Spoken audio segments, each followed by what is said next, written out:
अस्सलाम वालेकुम स्टूडेंट्स, आज हम स्टार्ट करेंगे chapter number 13 which is electrostatic का topic number 13.10 which is some hazards of static electricity.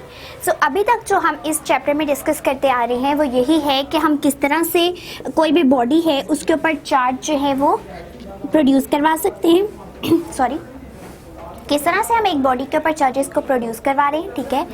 और अगर हम चार्जेस प्रोड्यूस करवा देते हैं तो दूसरी ऑपोजिट बॉडी पे थ्रू इलेक्ट्रोस्टैटिक इंडक्शन, ठीक है, क्या हो जाते हैं, ऑपोजिट चार्जेस डेवलप हो जाते हैं। जब ऑपोजिट चार्जेस डेवलप हो जाते हैं तो ये क्या कर सकते हैं, अब ये जब बॉन्डिंग करेंगे तो ये क्या कर सकते हैं, चार्ज को स्टोर कर सकते हैं, चार्ज जो है वो स्टोर हो सकता है और ये हमारे पास क्या बन जाता है, charge storage device which is called the capacitor, ठीक है। सो हमने इस चीज़ को बहुत डिटेल में डिस्कस किया। देन हमने पढ़ा कि हम कैपेसिटर्स जो कह रहे हैं कि वो चार्ज स्टोरेज डिवाइस है, वो किस तरह से चार्जेस को स्टोर कर सकता है। एंड सेकेंडली कि इसके अंदर कोई ना कोई हमें मीडियम रिक्वायर होता है which is called the dielectric, and वो क्या करता है, इन चार्जेस को सेपरेट आउट रखता है, ठीक है, थोड़े डिस्टेंस पे रखता है, अदरवाइज ये तो बिल्कुल अटैच हो जाए पॉजिटिव नेगेटिव और ये क्या कर दें, न्यूट्रल कर दें उस एटम को या उस बॉडी को। हमें न्यूट्रल नहीं चाहिए, हमें क्या चाहिए, चार्ज बॉडी चाहिए कि पॉजिटिव नेगेटिव प्रेजेंट रहे इनके ऊपर। तो हम क्या करते हैं, सेंटर में कोई ऐसा इंसुलेटिंग मीडियम यूज़ करते हैं जो इन दोनों को आपस में अटैच नहीं होने देता, तो बॉडी न्यूट्रल नहीं हो पाती, ठीक है।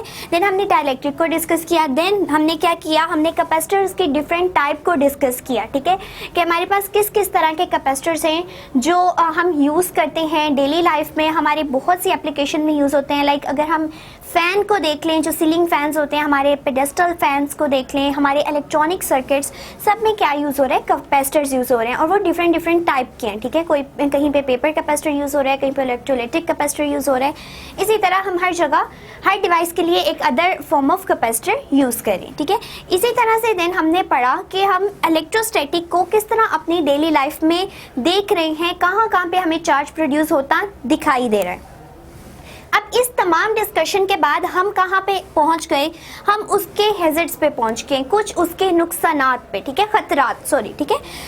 अब चूँकि इलेक्ट्रोस्टैटिक का मतलब क्या है, स्टैटिक इलेक्ट्रिसिटी यानी वो चार्जेस जो हमारे पास स्टिक हो चुके हैं, ये क्या हो चुके हैं, स्टैटिक हो चुके हैं, रेस्ट कंडीशन में आ चुके हैं। अब ऐसा नहीं हो रहा कि ये इसके साथ मिलके जो है क्या करें, न्यूट्रल करें, ठीक है, ये बिल्कुल स्टैटिक फॉर्म में है। इनके थ्रू जो हमारे पास इलेक्ट्रिक चार्ज प्रोड्यूस हो जाता है या इलेक्ट्रिसिटी प्रोड्यूस होती है वो कुछ तौर पे हमारे लिए डेंजरस भी है। सो उसमें सबसे पहले हम कौन सा इफेक्ट पढ़ने लगे हैं, हम पढ़ने लगे हैं लाइटनिंग का इफेक्ट। सो आपने ये तो देखा ही होगा कि कभी कभी ऐसा होता है जब तूफान वगैरह आते हैं, ठीक है, तो तेज़ हवा आंधी चली तो क्या होता है कि हमें बादलों के अंदर से बिजली चमकती हुई नज़र आती है, ठीक है। तो बेसिकली कभी हमने सोचा है कि ऐसा क्या हो रहा है कि क्लाउड्स के अंदर से बिजली निकलने लग गई है। हालांकि क्लाउड्स तो क्या हैं, जस्ट कंडेंस फॉर्म है, वेपर्स, वाटर वेपर्स कंडेंस हुए, एयर पार्टिकल्स हैं उसके अंदर, अदर थिंग तो उसमें है ही नहीं। तो ऐसा क्या हुआ कि उसके अंदर से बिजली निकलना शुरू हो गई। तो वो बेसिकली किस प्रोसेस के थ्रू होता है, हमारे जो इलेक्ट्रोस्टैटिक है यानी हमारे जो चार्जेस प्रेजेंट हैं या डेवलप हुए हैं, प्रोड्यूस हुए हैं, उन्होंने क्या किया है, एक स्पार्क प्रोड्यूस किया, एक इलेक्ट्रिसिटी प्रोड्यूस की है, ठीक है, जिसकी वजह से हमें क्या होता है, हमें बिजली चमकती हुई दिखाई देती है। सो सबसे पहला हमारा कौन सा टॉपिक है, दैट इज लाइटनिंग। सो इसको हम मेंशन कर लेते हैं, लाइटनिंग, ठीक है। अब हम डिस्कस करने लगे हैं क्लाउड्स का फिनोमेना। सो ये एक बहुत इंटरेस्टिंग फिनोमेना है कि आपको पता होना चाहिए कि किस तरह से आप जो है बादलों के अंदर से बिजली निकलती है, एंड आप क्यों कहते हैं कि जब बिजली चमक रही हो तो आप थोड़ी प्रिकॉशन यूज़ करें, आप खुले फील्ड के अंदर ना जाएं, आप ज़्यादा से ज़्यादा देर बाहर ना स्टे करें ताकि कहीं बिजली जो गिर रही है वो आपको इफ़ेक्ट ना कर दे, ठीक है। तो आज हम उस फिनोमेना को डिस्कस करेंगे कि एक्चुअली होता क्या है, ठीक है। लेट्स सपोज ये हमारे पास क्लाउड है, ठीक है, क्लाउड के अंदर क्या है, water vapours, water vapours, and ये क्लाउड प्रेजेंट कहाँ पे है, एयर के अंदर, ठीक है। सो यहाँ पे क्या मौजूद है, एयर पार्टिकल्स एयर पार्टिकल्स। अब हमने जितना भी पढ़ा है इलेक्ट्रोस्टैटिक चार्जेस का, वो यही पढ़ा है कि हम किसी भी बॉडी के ऊपर चार्जेस प्रोड्यूस करवा सकते हैं, ठीक है। तो अब यहाँ पे क्या हो रहा है कि चार्जेस प्रोड्यूस हुए, ठीक है, और चार्जेस का जो फ्लो है that is basically called flow of charge. Flow of charges is electricity. सबसे पहले हमें पता होना चाहिए कि हम किस चीज को डिस्कस कर रहे हैं कि लाइटनिंग इफेक्ट हो रहा है, क्लाउड के अंदर से बिजली निकल रही है, तो बिजली बेसिकली क्या होता है कि चार्जेस फ्लो करें। अब यहाँ से हमारे दिमाग में एक बात आनी चाहिए कि चार्जेस आए कैसे, क्योंकि बादल तो सिर्फ वाटर वेपर थे और क्या था, एयर पार्टिकल्स थे, तो क्या ऐसी चीज हुई जिसने चार्जेस को प्रोड्यूस करवा दिया। So from the very first topic हम यही डिस्कस कर रहे हैं कि हम किसी भी बॉडी के ऊपर चार्ज प्रोड्यूस करवा सकते हैं, उसके क्या क्या मेथड हैं। अगर तो हम किसी बॉडी के करीब, ठीक है, ये लेट्स सपोज हमारे पास एक बॉडी है जो कि न्यूट्रल थी, इसके ऊपर एक्सेसिव अमाउंट में चार्ज था, ठीक है, हम इस बॉडी को दूसरी बॉडी के करीब लाए एंड इवन कि वो कांटेक्ट में आ गई, ठीक है, वो एक दूसरे को टच कर रही है, तो थ्रू कंडक्शन क्या होगा, इस दूसरी बॉडी के अंदर चार्ज ट्रांसफर होना शुरू हो जाएगा, ठीक है। सो ये क्या हमारे पास प्रोसेस आ गया, कंडक्शन। लेकिन अगर हम अपने क्लाउड्स के केस में देखें तो ऐसा तो नहीं हो रहा कि कोई इंसान क्लाउड्स के पास जाके उसके साथ कोई चार्ज बॉडी को इन कांटेक्ट करवा रहे, ठीक है, यानी वो टच कर रही है और सारा का सारा चार्ज इसमें ट्रांसफर हो रहा है। सो यहाँ पे हमारी ये जो कंडक्शन की टेक्निक है ये यूज नहीं हो रही। अब हम सेकेंड टेक्निक पे आ जाते हैं। सेकेंड टेक्निक जो है हमारे पास दैट इज इंडक्शन, ठीक है। अब इंडक्शन में क्या होता है, इंडक्शन में भी ये चीज़ है कि अगर हम एक चार्ज बॉडी को दूसरी न्यूट्रल बॉडी के करीब लेके आएंगे तो इसके चार्जेस जो हैं वो सेपरेट आउट हो जाएंगे, ठीक है। लेट्स सपोज इस तरह से चार्जेस क्या करेंगे, उस बॉडी के अंदर सेपरेट आउट हो जाएंगे। अब ऐसा भी नहीं हुआ कि हम क्लाउड्स के पास किसी चार्ज बॉडी को लेके गए और जो अनलाइक चार्जेस थे उन्होंने अट्रैक्ट किया तो वो सेपरेट हो गए और लाइक चार्जेस सेपरेट हो गए। नो डाउट कि ये इसमें बाद में इंडक्शन का प्रोसेस होगा, लेकिन अभी ये चार्ज प्रोड्यूस इंडक्शन के प्रोसेस से नहीं हो रहा, ठीक है, सिर्फ प्रोडक्शन ऑफ चार्जेस किसी और मेथड से हुई है। अब वो नेक्स्ट मेथड कौन सा है, अब हम उस मेथड की तरफ आते हैं कि एक हमने मेथड पढ़ा, अगर हम फ्रिक्शन के थ्रू चार्जेस प्रोड्यूस करवा दें। किस तरह, जिस तरह हम एक सिंपल कॉम की एग्जांपल लेते हैं, हम कॉम को रब करते हैं अपने हेयर के अंदर, उसको जब रब करते हैं यानी फ्रिक्शन की फोर्स से उसके ऊपर चार्ज डेवलप हो जाता है और वो चार्ज बाद में क्या करता है, अगर हम उसको पेपर पीसीस के करीब लाएं तो वो उनको अट्रैक्ट करते हैं, ठीक है। तो यहाँ पे क्या हुआ कि उस रगड़ ने, उस फ्रिक्शन की फोर्स ने चार्ज प्रोड्यूस करवा दिया। सेम केस इज हेयर कि क्लाउड के अंदर फ्रिक्शन की वजह से हमारा चार्ज प्रोड्यूस होता है। अब फ्रिक्शन कैसे डेवलप हो रही है, क्योंकि वाटर वेपर्स हैं, ठीक है, वाटर के पार्टिकल्स मौजूद हैं एंड एयर पार्टिकल्स मौजूद हैं। अब सिर्फ इन दो के ये पार्टिकल्स और वेपर्स के रगड़ करने से क्या प्रोड्यूस हो रहा है, यहाँ पे चार्ज प्रोड्यूस हो रहा है, ठीक है। लेट्स सपोज अगर हम एक चीज को, कोई सिल्क का कपड़ा है एंड उसको एक रॉड पे रब करवा रहे हैं तो क्या होगा, जब हम उसको जोर से रगड़ेंगे तो उसके ऊपर चार्ज डेवलप हो जाएगा, ठीक है। लेट्स सपोज यहाँ पे हमारे पास अब इन दोनों की जो फ्रिक्शन की फोर्स है उसकी वजह से क्या हुआ, चार्ज डेवलप हो गया which is positive in nature, ठीक है। अब यहाँ पे पॉजिटिव चार्ज डेवलप हो गया बहुत ज्यादा, ठीक है, a large amount of positive charge is produced. अब क्या होगा, अब यहाँ पे इंडक्शन का प्रोसेस होगा। किस तरह से, क्योंकि ये पूरी बॉडी के अंदर चार्जेस थे, नो डाउट हर बॉडी के ऊपर चार्ज होते हैं बट वो न्यूट्रल होते हैं, ठीक है, पॉजिटिव नेगेटिव दोनों मिलके बॉडी को न्यूट्रल कर देते हैं। अब यहाँ क्या हुआ, इधर बहुत ज्यादा पॉजिटिव चार्ज प्रोड्यूस हो गया, ठीक है। अब वो positive charge through the induction क्या करेगा, इस नेगेटिव चार्ज को सेपरेट आउट कर देगा, ठीक है।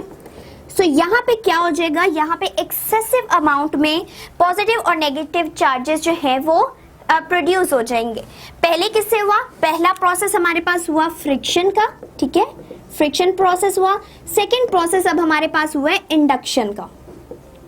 अब देखें क्या होगा कि हम कहते हैं कि अब यहाँ पे फ्लो ऑफ चार्जेस आ जाएंगे। अब हमने चार्जेस को डिस्कस कर लिया, अब इलेक्ट्रिसिटी किस तरह से प्रोड्यूस हो रही है। सो अब हम फ्लो ऑफ चार्जेस की बात करने लगे हैं। अगर हम यहाँ पे लेट्स सपोज कहते कि हमने चार्जेस को डेवलप करवा दिया, हम किस तरह से करवाया, एक पे हमने पॉजिटिव जो है किसी भी प्रोसेस के थ्रू, चाहे वो रबिंग के या जो है इंडक्शन के या जो है किसी भी प्रोसेस के थ्रू हमने चार्ज डेवलप करवा दिया, ठीक है, एक प्लेट के ऊपर। इसके थ्रू जो दूसरी प्लेट है उस पर इंडक्शन के प्रोसेस के थ्रू अदर चार्ज डेवलप हो गया, ठीक है, जो कि हमने सेम इस केस में किया। ये क्या बन जाएगा हमारा, जिस प्लेट के ऊपर दो प्लेट्स हम यूज़ करें उनके ऊपर ऑपोजिट चार्जेस हमने प्रोड्यूस करवा दिए हैं, एंड सेंटर में हम क्या यूज़ करते हैं, डाइलेक्ट्रिक, ठीक है, एक इंसुलेटिंग मटेरियल। सो ये हमारे पास क्या बन जाता है, एक चार्ज स्टोरिंग डिवाइस, ठीक है, जिसको हम बेसिकली कैपेसिटर कहते हैं। इस केस में अगर देखें, यहाँ पे अगर हमारी क्लाउड्स के अंदर कोई इंसुलेटर प्रेजेंट होता तो फॉर टाइम बीइंग के लिए, काफ़ी देर के लिए हम इन चार्जेस को स्टोर कर सकते थे, ठीक है। लेकिन क्या है, हमें तो लाइटिंग के इफेक्ट को देखना है, और लाइटिंग में हमें क्या बताया गया कि फ्लो ऑफ चार्जेस। इसका मतलब है ये चार्जेस फ्लो कर रहे हैं तो यहाँ पे कोई इंसुलेटिंग मटेरियल नहीं बल्कि यहाँ कोई कंडक्टिंग मटेरियल है, ठीक है। और कंडक्शन का मतलब क्या होता है, ये कंडक्टिंग मटेरियल का क्या मतलब होता है कि जो चार्जेस को अपने अंदर से पास आउट होने दे या फ्लो ऑफ चार्ज करने दे, ठीक है। किसी भी बॉडी के अंदर से अगर चार्जेस पास कर जाते हैं, इलेक्ट्रिसिटी पास कर जाती है, हीट पास कर जाती है, उसको हम कंडक्टिंग बॉडी कहते हैं, ठीक है। हम कहते हैं यहाँ पे कंडक्शन का प्रोसेस हो चुका है, ठीक है। सो यहाँ पे हमारे पास क्या है, कोई कंडक्टिंग मटेरियल है, एंड बेसिकली वो कंडक्टिंग मटेरियल क्या है, अगर हम एयर पार्टिकल्स को देखें, हवा मौजूद है और सिर्फ पानी है, ठीक है, बादलों में और कुछ भी नहीं है। एयर पार्टिकल्स को देखें तो एयर पार्टिकल्स चूंकि बहुत दूर दूर इसके पार्टिकल्स होते हैं तो ये जो इलेक्ट्रिसिटी को इतना अच्छी तरह नहीं जो है फ्लो करने देते। अब सिर्फ बात क्या बची वाटर वेपर्स की, और आपने देखा होगा कि अगर आप पानी का एक ग्लास लें और उसके अंदर कोई सी भी रॉड जो है, कोई भी चीज़ आप गरम रख दें तो वो क्या करना शुरू हो जाएगी, वो पानी हीट अप हो जाएगा। या अगर आपने उस पानी के अंदर दो वायर्स पकड़े, ठीक है, जो आपने किसी सेल से, बैटरी से कनेक्ट की हुई है, पानी के अंदर डाल दें, अब उस पानी के अंदर से करंट फ्लो करना शुरू कर देगा, यानी पानी के अंदर अगर आप फिंगर डालेंगे तो आपको करंट भी लग सकता है। इसका मतलब है जो हमारे वाटर वेपर्स हैं वो क्या है, वो एज अ कंडक्टिंग मटेरियल यहाँ पे यूज हो रहे हैं। सो अब क्या हुआ कि हमारे वाटर वेपर्स ने क्या किया, इन चार्जेस को फ्लो करवाना शुरू कर दिया, ठीक है। जैसे ही इनका फ्लो स्टार्ट हुआ तो क्या प्रोड्यूस होगी, हमारी लाइटनिंग इफेक्ट हमारा प्रोड्यूस हो गया। सो ये बेसिक हमारी हिस्ट्री होती है कि क्लाउड्स के अंदर किस तरह से लाइटनिंग इफेक्ट कॉज होता है, ठीक है। यहाँ तक हमने पढ़ लिया कि हम किस तरह लाइटनिंग इफेक्ट को देख सकते हैं और हमें किस तरह पता चल रहा है कि लाइटनिंग इफेक्ट किस तरह से हो रहा है, ठीक है। एक बहुत इंटरेस्टिंग फिनोमेना था, क्योंकि आम रूटीन में हम देखते हैं, बच्चे भी इस चीज़ को देखते हैं, अक्सर क्वेश्चन यही किया जाता है कि क्या ऐसी चीज़ है कि बादलों में जो है वो चार्ज प्रोड्यूस हो गया या बादलों में इलेक्ट्रिसिटी प्रोड्यूस होगी। तो बेसिक हमारी रीज़न क्या है कि वहाँ पे चार्जेस जो है वो वाटर वेपर और एयर पार्टिकल के फ्रिक्शन की वजह से प्रोड्यूस होते हैं, एंड वाटर वेपर्स जो हैं उनकी कंडक्शन करवा देते हैं, यानी उन्हें फ्लो करने देते हैं, तो हमारा फ्लो ऑफ चार्जेस कहलाता है इलेक्ट्रिसिटी, ठीक है। सो वो बिजली की एक चमक सी जो लाइटिंग इफेक्ट है वही हमारा क्या है कि हमारी इलेक्ट्रिसिटी वहाँ पे प्रोड्यूस हो रही है।